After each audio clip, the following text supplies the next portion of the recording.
Hey, I'm Lisa Singer. I'm the Senior Director of Event Programming at MediaPost, and this is a special edition of Brand Insider BTS where I get to pull back the curtain on some of the most influential women marketers today. And with me is Annie Stickney, and I know you just recently got a promotion. Congrats. So your title is Executive Director of Omnichannel Analytics at JPMorgan Chase. Welcome, Annie. Hi, thank you so much for having me. Yeah, no, well, you know I've been trying to get you to do this for as long as we've known each other. Yeah, I mean, we met 5 years ago when I first started MediaPost, probably a year later, created the show. Yeah.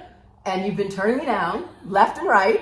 To be fair, not totally. I wanted to do it, but the rules of JPMorgan Chase they're interesting. Well, yes, I get it. So I'm so glad now we're doing it. And it's more special that we're actually doing it here at the Stein Eriksen, amazing in Deer Valley. This is a gorgeous, gorgeous hotel. I mean, or lodge, I guess lodge. Yes, I like to say rustic ski chalet. Yes, I just love it here. It's so beautiful, and we are here. We're not on vacation together. We are here for MediaPost has their Performance Marketing Insider Summit, and we are here for actually that. Annie was our moderator yesterday on our panel, but today we're gonna sort of pull back the curtain and go on the personal side of Annie. Yeah, let's do it. All right, awesome. Well, I look at your, I like to do my snooping, as I always say, and one of the mottos, or a motto of JPMorgan Chase, is working toward a stronger future. So I want to ask you, not about at work, but you, Annie, what are you doing to work towards a stronger future for yourself? So that is a really interesting question. So the first thing that comes to mind is 4 years ago during 2020, the COVID era, I was diagnosed with an autoimmune disease called Graves' disease, which is overactive thyroid. I was given gaslights from every single doctor I went to. I was told that I was out of shape, which is why my heart rate was going up. I was told that I was just allergic to stuff, which is why my eyes were puffy. And I just felt in my gut of guts that like none of this was right. And so I did a simple Google search for puffy eyes, and the third result was thyroid issues. So I decided to go to a walk-in clinic and ask them to test my thyroid, and the next day they were like, congratulations, you have a Graves' disease and it is incurable. Like basically the only cure for Graves' disease that the endocrinologists give you are removing your thyroid, and then you're on Synthroid for the rest of your life. I decided to say no to that. I went to multiple doctors. Every single one of them told me that I needed to remove my thyroid. I actively chose to say, I disagree with you, and I changed my entire lifestyle, my eating habits, literally my lifestyle. So like, I don't drink as much anymore. I use my Whoop, and I manage all of my heart rate issues through that. And then I really have to give such credit to my functional doctor, who was a woman who I was on my last straw. I was crying in her office one day because another doctor told me I had to remove my thyroid, and she let me talk, and then she said, you have a choice. You can choose to agree with that doctor and remove your thyroid, or you can choose to disagree and fight every single day. And so I hadn't even thought that that was even a thing. Like that, I needed to have that said to me to be like, oh, I do have a choice. And so I fought that fight every day for the past 4 years. And as of last week, my endocrinologist told me that I was on the road to remission. And so it is a fight for the rest of my life, but I am willing to take that battle. Well, first, I had no idea, so I'm so sorry that you've been going through that. I mean, I even saw you last year and no idea of any of that. Yeah. And which is why this BTS is good, because then I can find out these things.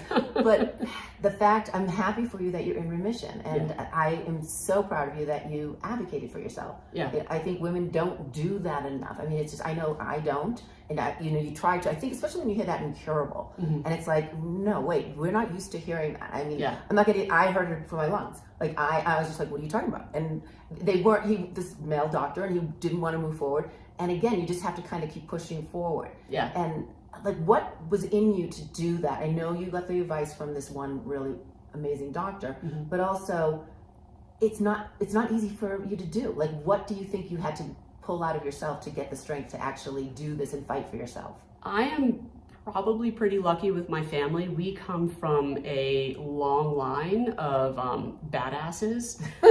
When my mom was in the hospital, I was constantly calling her a badass bee, and it's very true. Like my grandmother was a woman that took no prisoners. She was not a hugger. But like, I think it was instilled in me that I am aggressively stubborn. And I will, if I hear the word no, I'm going to be like, okay, challenge. Right. And I think that as soon as that all happened, I was like, no, hard pass. Like that I'm not letting something else dictate my life decisions. Mm-hmm. I'm going to try my hardest to do it myself. Yeah. And you do it because you can always turn back to what you're being told to do. Yeah. But if there are other options that are more appealing, or more for Annie, mm-hmm. you know your lifestyle, you know what you need for yourself. So who better to advocate and decide what that treatment should be? And I'm not suggesting you don't listen to your doctors. I'm just saying, but you listen to the options out there, go the path that you try, and if that doesn't work, you can go to the next one. So I'm so glad that this one worked for you. Yeah, and honestly, like, it's not the decision for most people. It's the decision for me. That was what I was most comfortable with, and I am making it a very data-driven decision because that's just literally who I am. Like, I have an Excel sheet of every single one of my blood test stats. Wow. And like every single one of my doctors was like, okay, I feel like you're fine. Like, I wanted to make an educated decision. If my blood levels indicate that like my fight to keep my thyroid I'm losing, then I have the data to prove that, and I'm like, okay, I did everything I could. I will agree with the doctor now, but like, that's just, it is my decision. So I'm so proud of you to do that. And I mean, I think it's awesome. I think but having known you over these years, it doesn't surprise me at all. So I think that's awesome. Well, so let's start from now, going back to earlier times, mm-hmm. when you probably were very carefree during college and after college. Your first job, which completely surprised me, was you were training dolphins at, what was it, Dolphin Quest. Yep. And all right, first of all, that's like amazing, swimming with the dolphins. And I just did not miss analytical Annie. And then you're doing this. And then you went on to work at a lab in Bermuda. So, right? In New York City. Oh, in New York City, but called Bermuda Lab. Was that right? No? All right, never mind. Just you worked in a lab. Let's just leave it at that. And you fill in the rest. Like, what were you thinking when you were graduating? Because here you are, as I said, I mean, you're Miss Tech and Analytics and financial, person, and then all of a sudden, or on the finance side. Yeah. And there you were, starting with swimming with the dolphins. Yeah. Tell me this path. I mean, it's the obvious linear career path that most people take. So when I graduated from college, I was so single-focused and single-minded on becoming the marine biologist that I wanted to be since I was in high school. And it's dating me a little bit, but Google didn't even exist at that point. So that wasn't even in like the conceptual ideas for my future. So I went to Bermuda and I became a dolphin trainer, and I quickly realized that this is not a lifelong career. And so, like, life happened and I realized I had to make a career change. And based on my major, which was behavioral neuroscience, literally the only thing that I was qualified to do was something in neuroscience. So I got a job at a company called Rockefeller University in Manhattan. And the lab was studying Alzheimer's disease, and my boss had won the Nobel Prize in 2001, and it was just so exciting to be a part of a lab that you knew that research was going towards something, because not all labs have that. Mm-hmm. And so it was exciting to be around, and I did that for about 2 years until somebody and multiple people kept asking me when I was going to med school, and that was not on my bingo card at all. And so that's when I knew that I had to make another career change, and at that point, I'd never had an office job. I cold emailed my resume to everyone that would take it. And I got it was actually a woman that gave me my opportunity at a company called Spotfinder. And she said, like, if you can genotype mice, I'm pretty sure you know how to alphabetize a file. Oh, wow. And I was like, thanks. All right. So that's where you crossed over to marketing. That's when I crossed over. But you went Spotfinder. I'm assuming it's something to do with spas, or yes. No? Okay. Yeah. So, literally, yes. they're now.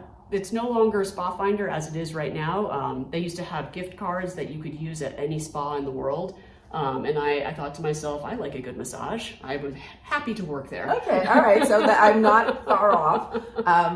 But then you really started most of the rest of your career leading in the financial side of things, and not you maybe doing financial things. Obviously, still the marketing and where did the analytics come into play? I mean, I guess as a neuroscientist, there might be some analytics going on, and I don't know. You tell me. No, it's 100% that. Where did this mindset go that's what led you? Because even though you are a marketer, it's not necessarily, it's more analytical side of things, at least from everything that I experienced with you. That's what I'm seeing. Yeah, and honestly, I joke that it's like the obvious career linear path, but it actually kind of is, because with neuroscience and science in general, you have to be very analytical, and you're always doing a study, you're analyzing the results, and you're seeing if that study became significant or not. Literally the exact same thing that I'm doing today, where I'm, instead of studying Alzheimer's molecules, or I'm studying the behaviors of dolphins, I'm literally just studying the behaviors of humans on the internet. So it actually, I'm using all the same skills, and I just didn't realize how it transferred into my current role. Right. Well, and I think it's important because when, as you're saying, you have the same skill set, and your spa finder boss who brought you in saw that, or at least saw you were smart. Yeah. If you could be a neuroscientist, then I think you could do this. But all I'm saying is, I think it should be an eye opener to people looking for, to hire, and knowing that maybe they don't have to be in this cookie cutter role, but just have those skill sets and take chances on people that might bring another voice, coming from another direction, and not having the same,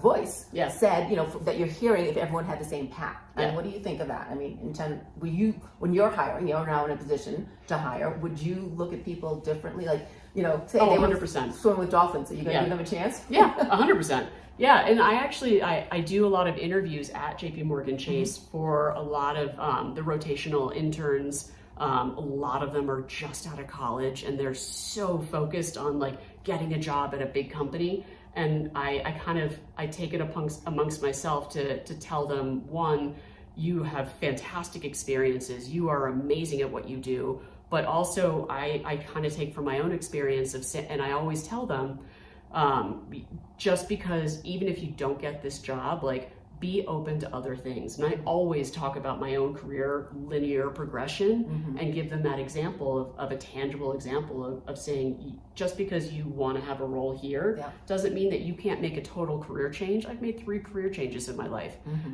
and be good at that other random thing that might not even exist today. So I always integrate that into every interview I do. Yeah, no, and I think it's smart. And one, it gets people, when you are young, starting out, more options. You may think you know exactly what's out there, but perfect example, it can take you in different directions. So I think that's really smart.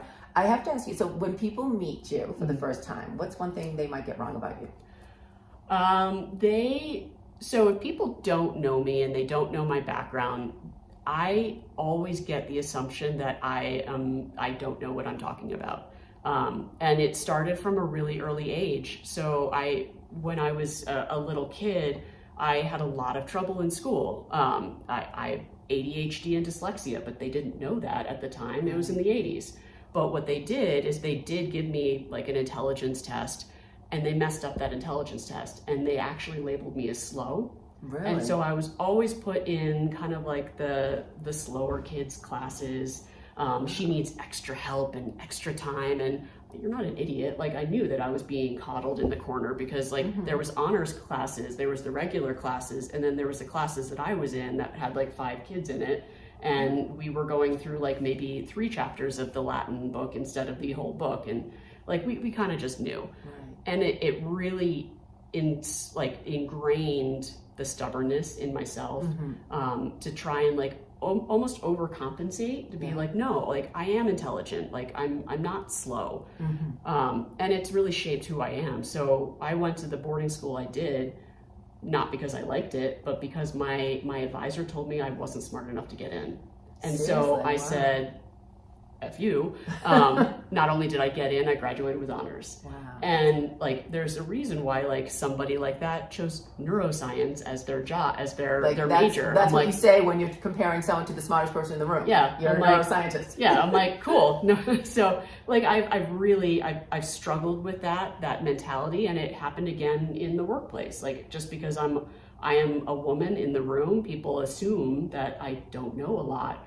And I like to try and prove them wrong. Wow. It's kind of like, it's literally the personality puzzle piece. Well, Ron, I mean, there's so many things there that I can unravel, but that you were strong enough to say, F you, I'm going to do this. But not everyone is, you know what I mean? So it's like, that's sad. You know, like, I mean, I love that you did that, and it's pushed you and it's made you who you are, because to be honest, from day one meeting you, I never would have put you there. Yeah. Like because I mean, you were on stage, it's smart, you're doing, you know what I mean? If anything, it's like, okay, you know, I'm like more, yeah, hi, you know, like, so it's just, I never saw that, you know, but again, it's because you put this persona out there. Yeah. And that's really, I didn't realize that that's where it was all coming from. Yeah. It's very, very much ingrained from a very, very young age. Wow. That's amazing. I can't believe it. I mean, I get that. I think you have, I don't know, I'm not going to get into changing the whole, like, the system, but I think that there has to be check points along the way. You can't just base it on one test or one this, and maybe there are today. So that, you know, I'm not going to, I don't know anything about, like, I don't have the knowledge for there, so I'm not going to put down something that I don't know anything about. But people just always assume, like it also started in, like, when I was in the neuroscience lab, I always knew the PhDs that had never been a technician, because they would always ask for things that if they knew what they were asking for, you knew that it wouldn't be able to be physically possible in this short amount of time that you told me to do it in. And so I have really taken that to heart, and I try and learn everything there is to know about my current role, my current job, my current project, so that when I'm asking my associates to do something, or I'm asking another team to do something, I know how long it's going to take, what it entails to do, and I know, and I'm not coming off as like kind of like just go do it. Right. So like it's really very much ingrained. Yeah. Well, no, I mean, like I said, I had no clue where it was coming from. So you hide it well, put it that way. And we haven't sort of made mention of it, the fact that tech has been a big part of it, and especially now with AI. Mm-hmm. I'm sure this is you're like, yay, there we go, let's keep it going. But it's something that I think it's unusual for women. We're seeing more, but still not as many women embracing tech or the technology side. And I think because of that, we're not seeing women in roles like yourself or in senior roles that a younger woman just starting out can look up to as a role model. Mm-hmm. What do you say to them? Like, what advice do you give them to kind of, if they're interested in that path, but they may end up avoiding it because they don't have that person to look up to? Yeah. So what I would say is, it's not going to be easy. It's not going to be fair. But for a woman in tech, it really behooves you to learn everything inside and out. So that way, when you're in that room or in that meeting, you do know what you're talking about, and you're confident enough to speak up in the room. And once you become confident to actually voice your opinion, which is probably going to be right because you studied the material and you know everything about it, you become a trusted stakeholder. And I've really found that is the key to having women succeed. I found that women who don't have that confidence, they don't tend to speak up, and then it doesn't really work out well for them. Right. And so if you have that confidence from the very beginning, it will help you. And again, I want to reiterate, it's not fair that a woman has to know way more than anyone else in the room to be taken seriously. But I have been a part of jobs and a part of groups where I'm the only woman in the room, and that's essentially what my learning has been. Like, I have to be vocal, I have to be confident, and then you get a reputation within that job or that group, and you're like, oh, Annie knows what she's talking about, and then you get added to that table and you're in that room. Right. Well, I'm curious, and again, it might be, as you said, it shaped you from early on when you were put into this special class, and then now you don't let people tell you that you're less than who you are. Yeah. So do you think that's because having that confidence when you're the only woman in the room, and even in a situation, I mean, obviously this is more male-dominated industry, but at any time when you're the only woman in the room, sometimes there's a tendency to want to just sort of sit back. Sit back and shrink. What was it in you? Do you put it back to that time, or is it more what you've learned throughout your career or just your life that gave you that push to say, all right, I'm going to talk. I'm going to let people know what I'm thinking, even though I am the only woman. It's a little bit of both. It's instilled in me from an early age, but also I've been in the room in the early parts of my career where I didn't talk up and I didn't speak up, but I had a lot of ideas and I was just kind of shunted to the side, and then I wasn't invited to that group anymore because I just didn't participate. Right. And I really have to say thank you to that woman that gave me my first job at Spa Finder, because as a woman, she was like, I see something in you. And for me, that motivated me, and I didn't want to let her down. And so I worked extra hard to be amazing at that job and not let her down. Yeah. And what ended up happening was I then, after 6 months in that role, the male CEO comes walking up to me and says, hey, you seem like you're smart. I'm like, thank you. And he's like, do you want a promotion? And I said, yes. And he said, great, you're going to be doing HTML, JavaScript, CSS. He literally listed off every acronym that I had never heard of before in my entire life.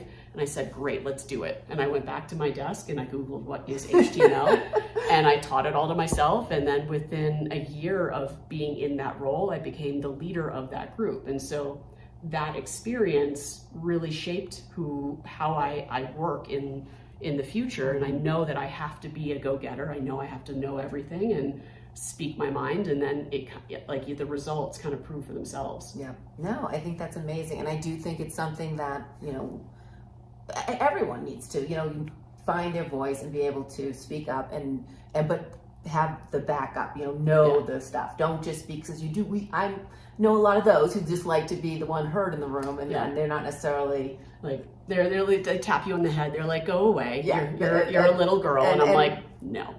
So, or those that what I was more those who want to speak up and don't necessarily have it to back up. They just want to hear their voice. Yes. And so I think we run across all that. So don't do that either. But so I want to ask. Again, we talked about you swimming with the dolphins. That's on a lot of people's bucket list, to be able to do that. So you've done that, so that's check. It's off your bucket list. What's something on your bucket list? My bucket list at the moment is it's very so I lost my mom to a lung disease 2 years ago, almost to the day, and she won 13 golf club championships in her life. 6 months after I was born. Wow. And I became a very big a golfer because of her. Like I learned how to play golf when I learned how to walk. She said, here's a club, and I chipped from tree to tree in my backyard. And as she was passing away, I promised her that I would get my name on a board. And so I have worked very, very hard for the past couple of years to improve my game, improve my skills. Like I got a trainer, I got a coach, I got a mental health coach. And so I have poured a lot of effort into fulfilling that goal and fulfilling that dream. So I can be on the board with my mom and my grandmother. My grandmother won golf club championships too. That's amazing. I'm sorry you lost your mom early, but again, you take something that's horrible and you make it something that inspires you, or it pushes you. Yeah. And I think that says a lot about you. And it also helps me reconnect with my mom. Like every time I play golf, I know that it's my mom loves me. And I got her last note tattooed onto my wrist. Wait, and it's literally just the words, love you. And I put it so it's right above my golf glove. Can you see it? Hold on. Right there. Distorting you. Yeah. But that's beautiful. But it's right above my golf club, so every time I hit a stinker of a shot, I just look down and I'm like, okay. And I've actually caught myself saying, I love you too, Mom. And so it really helps me like get over that loss and also reconnect with my mom, because it's just another way of communicating with her anymore. So I can't talk to her, but I can still kind of communicate with her through that. Yeah. Are we close to being on the board? I hope so. I don't know. All right, we won't go there. We won't jinx anything. It's really tough to win a club championship. So I'm doing everything I can to try. And Mom, I'm sure, is proud just of what you're doing to try. Yeah, I hope so. And Grandma. I feel it. Yeah, no, that's so nice. Oh, Annie, thank you so much. It was so nice getting to know you this way, as long as we've known each other. Yeah. And finding out all these things about you that I didn't know. So I really appreciate you sharing all this. Oh, thank you so much for having me. It was so much fun to do. Yeah, well, I'm so glad, and I'm so glad that you watched, and thank you. And as I always say, if you have any amazing women marketers in your life that you want me to pull back the curtain on, let me know, and I will do my best. So thanks again from the amazing Stein Eriksen Lodge in Deer Valley, Utah. Thank you.